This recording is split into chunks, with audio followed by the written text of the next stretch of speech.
Jason? Carla, tagal na. Asawa ko siya. Ikaw, ano na trabaho mo? May sarili akong negosyo. Negosyo? Jason, hanggang ngayon nagpapanggap ka pa rin? Kung negosyo lang naman, magkano ba kinikita mo? Sapat na. Hayaan mo na. Hayaan mo na, hindi naman natin level yan. Saan ka nagtatrabaho? Sa kumpanya. Siguro mababa lang posisyon niya. Oo, empleyado lang. At least aminado ka.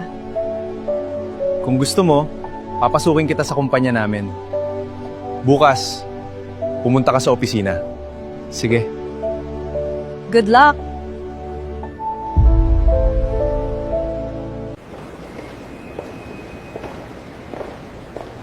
Ikaw yung bagong empleyado? Oo.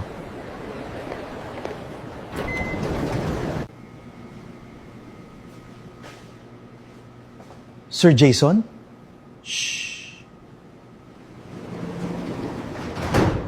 Guys, abangan nyo yung part 2.